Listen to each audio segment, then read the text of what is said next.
It's 7:10 p.m. Get on up like a sex machine. Get on up. Get on up. Get up. Get on up. Get up. Get on up. Get on up. Get up. 1, 2, 3, 4. Get up. Get on. Hello, West Alameda. It's after 7 o'clock. It's time to give a shout out and thank you to all the frontline and the essential workers, to the doctors, the nurses, the longshoremen, the bus drivers, the truck drivers, the farm workers, the postal employees, those who work in the stores, those who work in the restaurants, the teachers, the parents. So please, if you hear my voice, would you clap your hands, honk your horns, bang your pots and pans, shout, make some noise!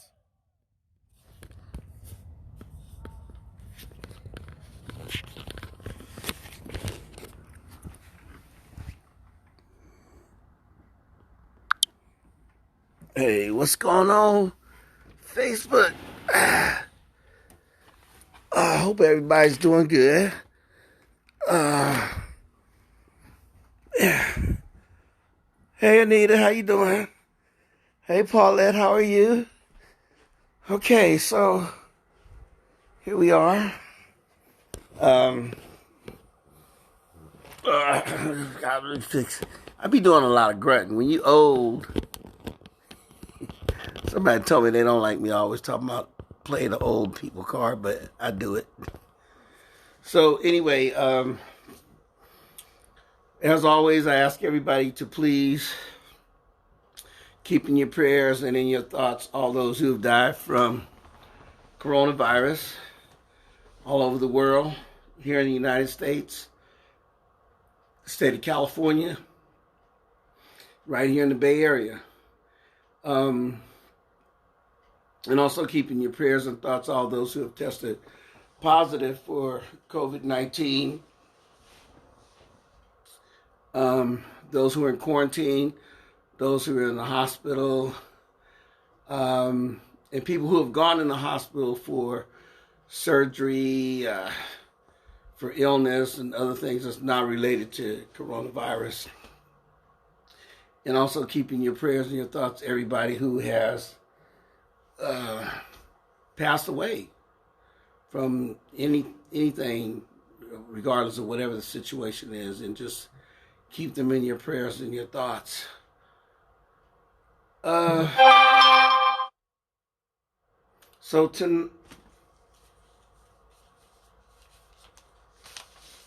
And today is my son Taj Shackleford. That's one of my sons.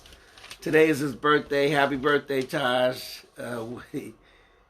Take care of yourself, son. I love you. Tata, I love you. So tonight, say their names. Tonight, we're going to talk about REKIA BOYD and Sandra Bland. So the first one was REKIA BOYD. REKIA BOYD was 22 years old. And on March 21st, 2012, in the city of Chicago, she was killed by an off-duty Chicago police detective named Dante Servin. Evidently, Dante had called the Chicago police. Now, he's off duty. Y'all know what off duty is.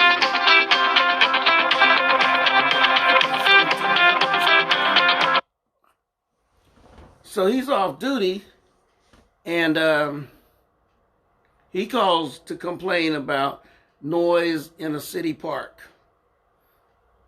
And then he went to the park, and there was like 4 young black people. I'm assuming 2 of them were men and 2 of them were women. I don't know. But this is, everything that I came across off of Google.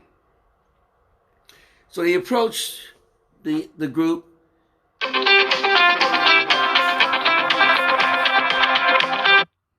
Sorry about that. They're going to keep doing it, too. It's a restricted number, and I guess they just doing it to mess with me.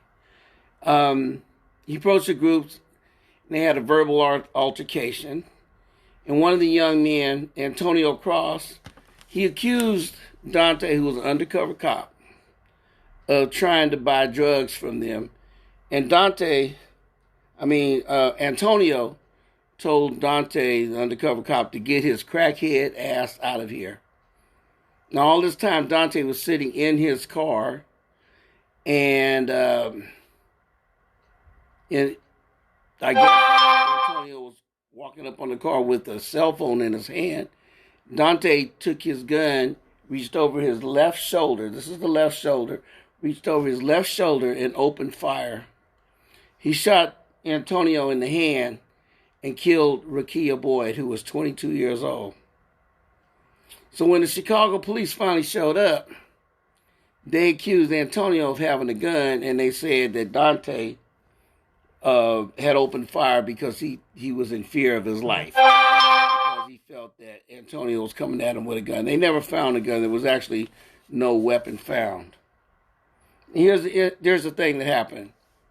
8 months later, November 2013,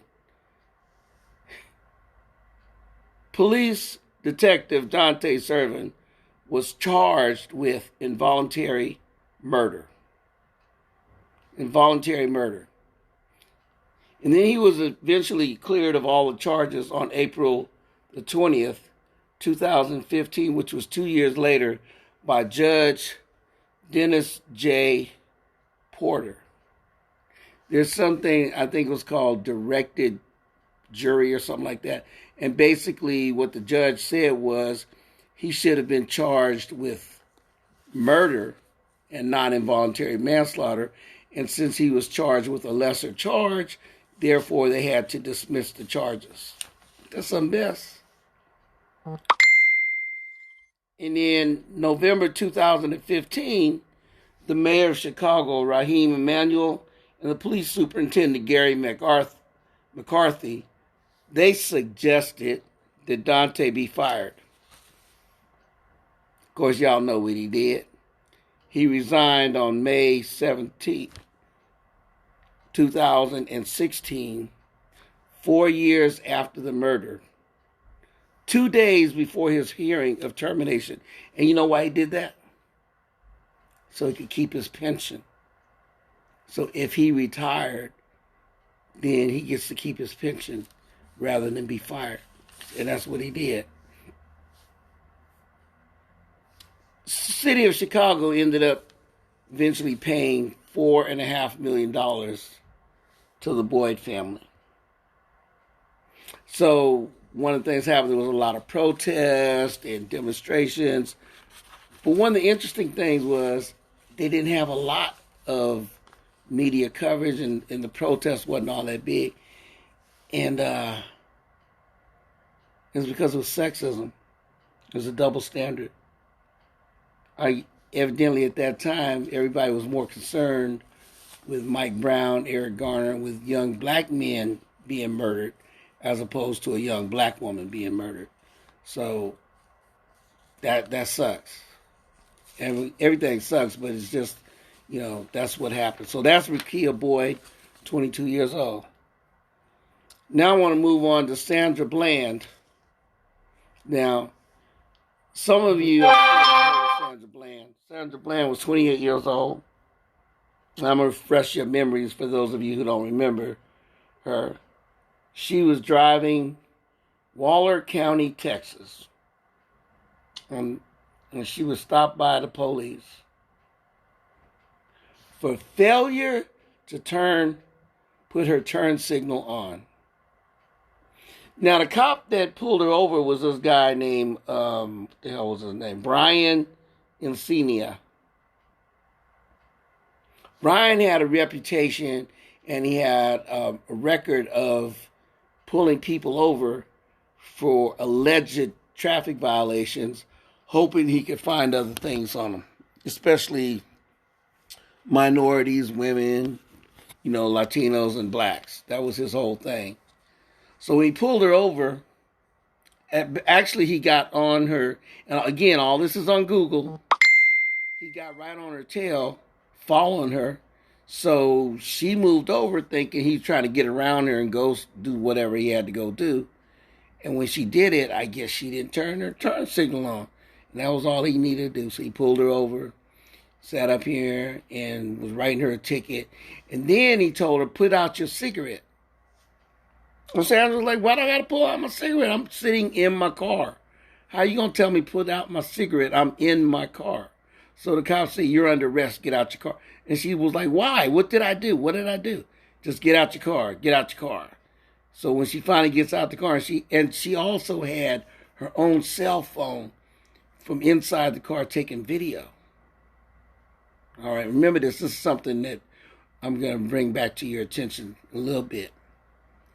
And so he pulled her out the car, and his body cam was showing all this other stuff. And then when he pulled her out the car, then he was no longer on the body cam from the, I guess from his police car, however that went. And then he threw it down on the ground. There were 3 cameras rolling. One was his camera from the police car. One was from, hey Mabel. One was from Sandra Bland's camera. And one was from a bystander. And the bystander had his camera on. And the bystander was videotaping the cop throwing Sandra Bland down on the ground. And, his knee all down on her neck and all this stuff on her back. The interesting part about it was the cop, what's his face, Brian, told the bystander to put away his phone and get out. Now, it was a white guy. Now, he never sat up there and put the camera on himself to show that he was white, but y'all know he was white because he sounded like he was white. And the white man, I'm making the assumption this was a white man based on his voice, okay? And the white man said, why? I'm on public property, why do I have to turn my camera off? And why do I have to leave? The cop said, just go. So those are the 3 cameras that was on. Hey, Pamela, what's going on? Anyway, they took Sandra Bland to jail. She was highly upset, took her to jail. Her bail was $5,000, which is $500. Let me tell you something about Sandra. She had just got a job at A&M Prairie, Texas, working at that college, so she was on her way to go get that job, and they locked her up. Now, some people, you might be able to come up with $500, which is the 10% of $5,000, but she wasn't able to get it, and she was calling her family. I guess she called a dude that she lived with, and nobody would come up with the money, and I guess dude that she lived with wasn't answering the phone, whatever, so they put her in lockup.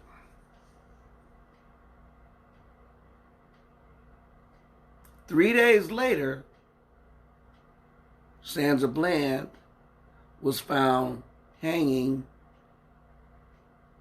in the jail cell with, according to what Google and the police report said, it was the plastic bag that you put garbage in, and she hung herself on that, and that's what they said.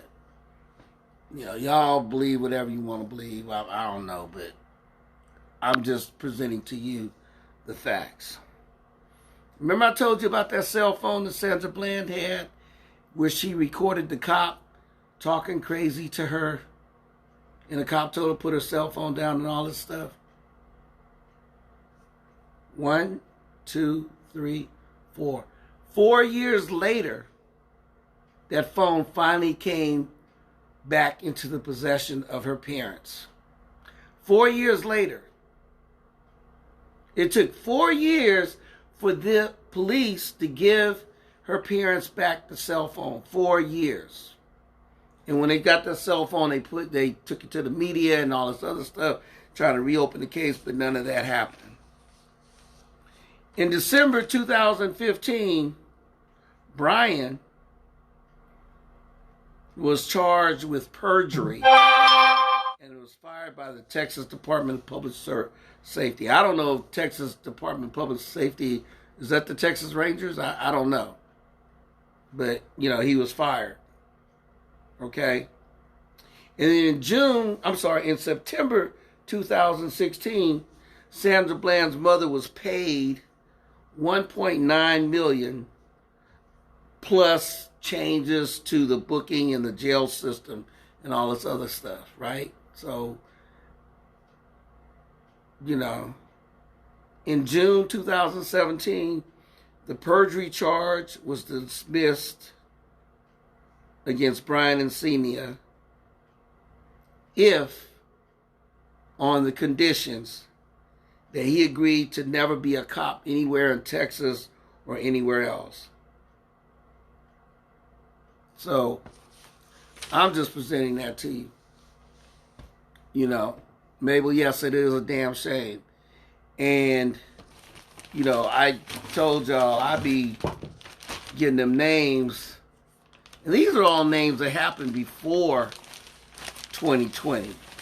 Before George Floyd. Before Breonna Taylor. Before Ahmaud Arbery. But these are names right here in the East Bay Express. And I have said their names in the past, but until I actually did some research on Sean Bell, Sandra Bland, and REKIA BOYD, I really didn't know all the history behind it. So the thing is, in all three cases, the one I did with Sean Bell yesterday, the one with Sandra Bland today, the one with REKIA BOYD today, money was paid out. Now, all the cops were found innocent. They were all cleared of doing anything wrong. But yet and still, if they're innocent, why did the cities pay that much money to the victims? Had to be something going on. Now, I'm just, like I said, I'm just trying to let y'all know. Tomorrow night, I will be talking about Tamir Rice, a young black man, I believe he was 12 years old, and Andy Lopez, a young Latino man, young person, young adult, 13 years old. They were like teenagers. I mean, actually, Tamir Rice you're not even considered a teenager until you have, a teen after your number. And they were killed while playing with toy guns, which is the reason why I refuse to let my kids play with toy guns and my grandbabies play with toy guns. Water pistol in the backyard or something maybe, but not outside. But that was just me. So this is what I'm going to be doing. I'm going to be talking about these. I say their names. And in the past, when I said their names, I was just saying their names. But now I'm saying their names, and I'm doing research on the victims, on those who have been murdered by the police, whether they were off-duty cops, whether they were undercover cops, whether they were cops on duty, or whether they was this Texas cop just running around just trying to give people tickets so he can make himself look good with the department. And I don't know if that's the Texas Rangers or if that's the Texas Highway Patrol or whatever it was. But I just want y'all to realize that when I'm talking about police accountability, this is the reason. This is the reason right here. I want the police to be held accountable. I don't want them to get away with anything like they've been doing. I don't want to do it. Oh, and I forgot to mention that Chicago cop, Dante Servin, years later in 2019, he went back to court talking about he wanted his record expunged. He didn't get convicted. He wanted all his arrest record expunged. And Brian Encinitas, when he was charged with perjury, guess how much his bail was? $2,500 or $250.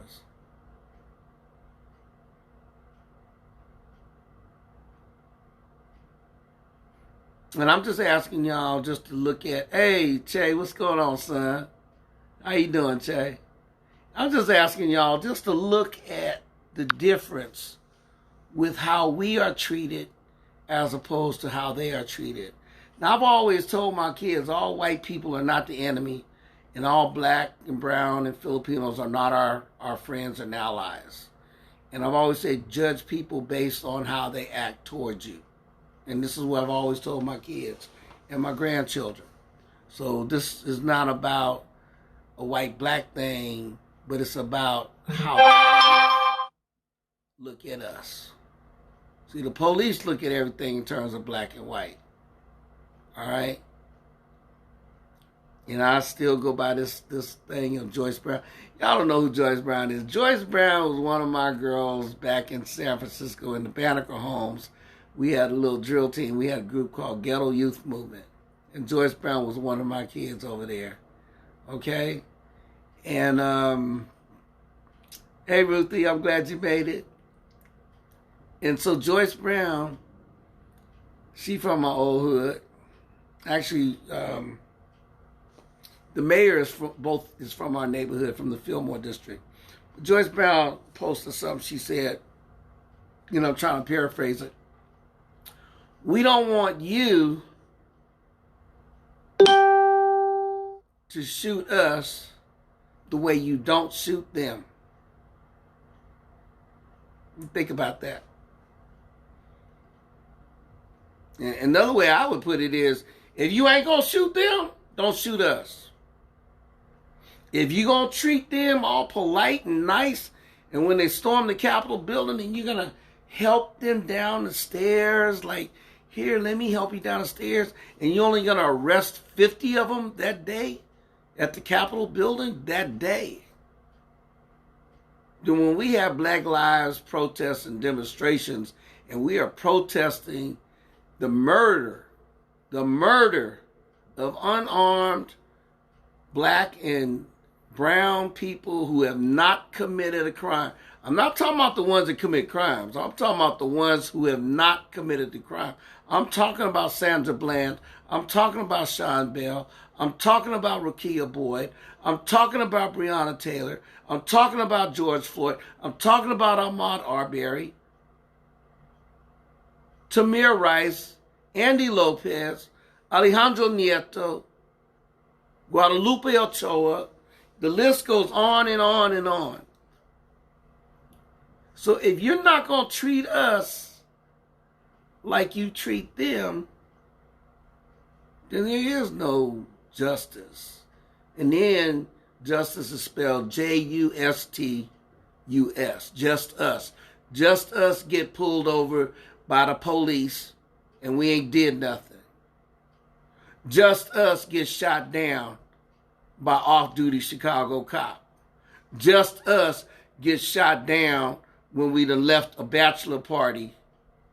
We the bachelor and just left a bachelor party in our honor and get shot down by New York police, undercover cops and regular uniform cops. And just them always seem to get away with it. But think about something else. $4.5 million,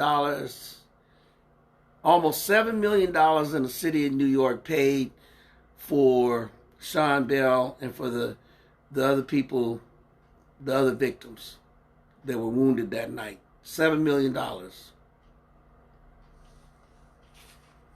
$1.9, almost $2 million paid to Sandra Bland.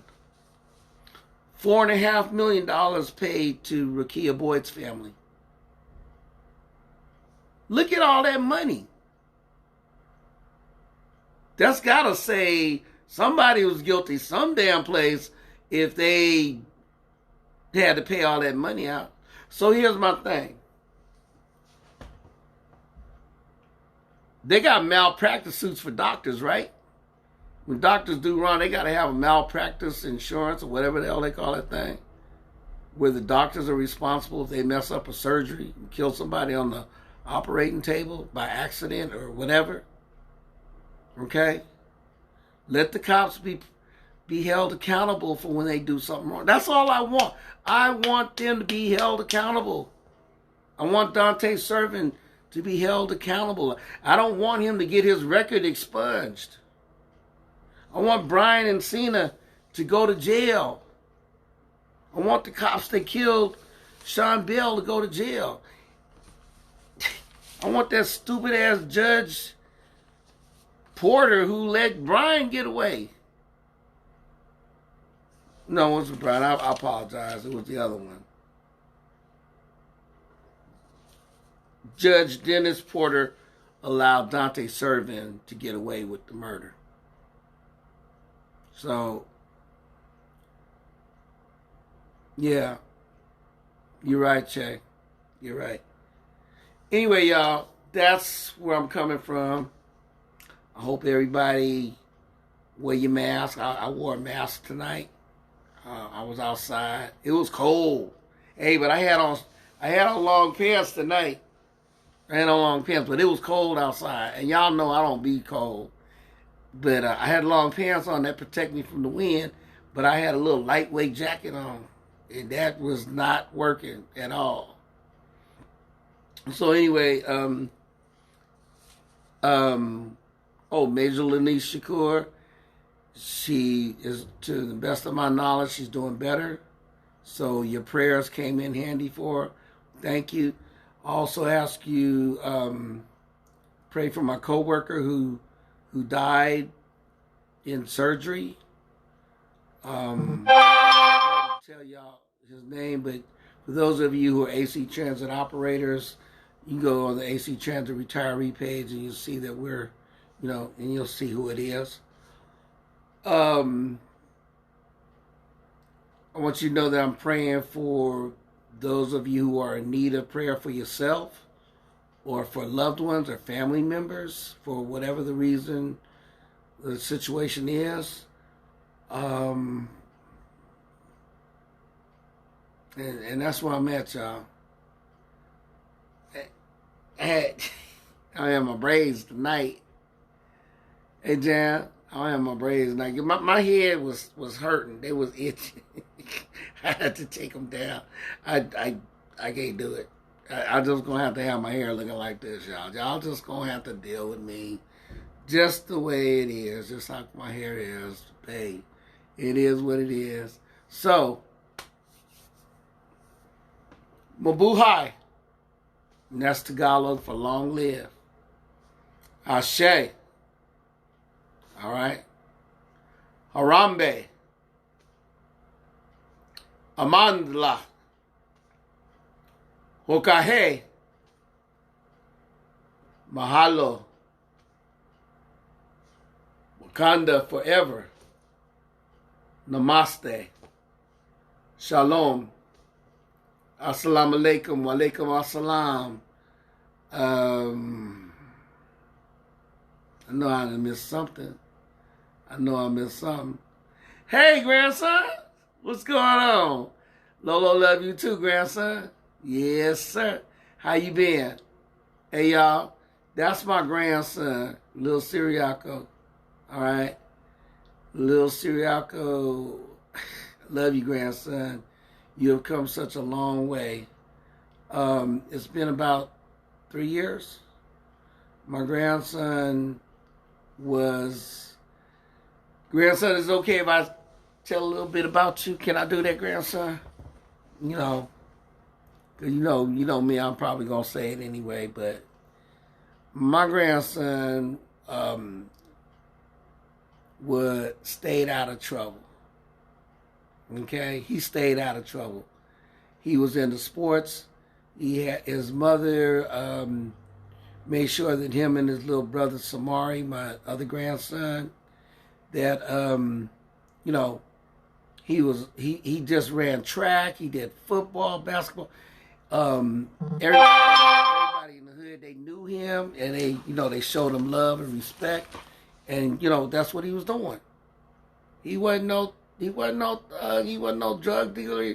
He wasn't a gangbanger, but he's young, and he went to a party was it Christmas Eve, I believe, and coming out the party, and somebody was shooting at somebody else, and my grandson got shot,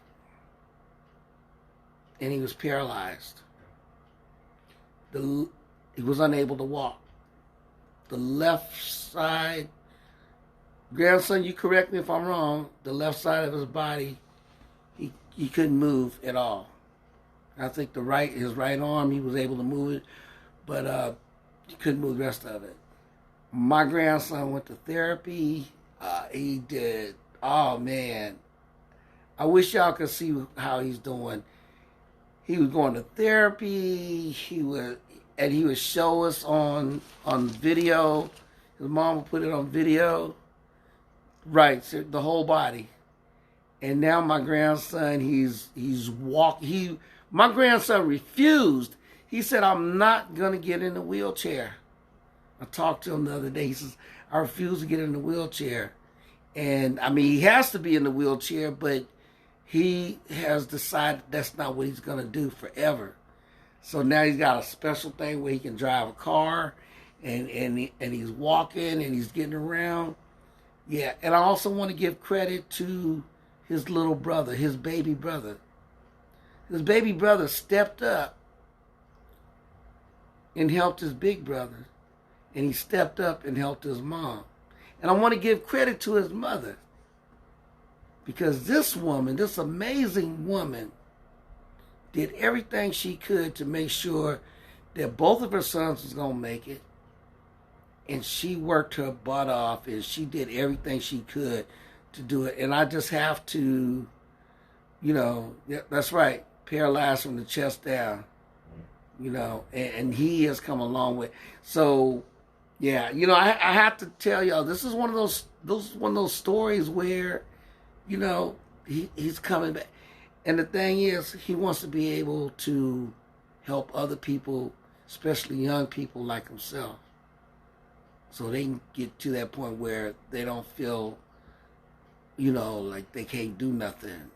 And that's what he's doing. So, grandson, little Siriaco, I salute you, grandson.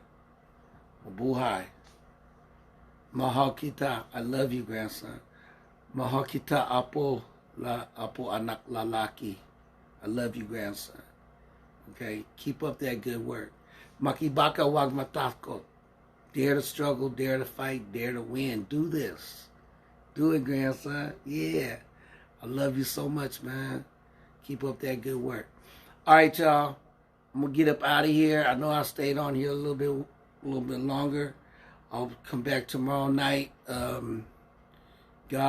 Mabel, yes, Mabel, my grandson, his little brother Samari, and his mother are amazing. They're amazing people, and people, and there were people who, friends of mine and friends of his family down there in Fresno. They helped by, donating money to, pay for some of that stuff.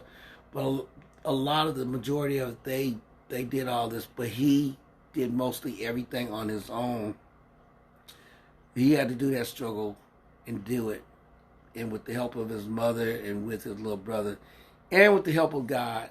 Okay? So, I'm not pushing religion on nobody. I'm not pushing nobody's particular denomination or whatever. I'm just saying with the help of God, whatever God you believe in, then that's what's all good. Okay? For those of you who don't believe in God, that's, hey, more power to you. But my grandson and I, we believe in God. I may not always be the right kind of person, but I do believe in God. And I know my grandson do.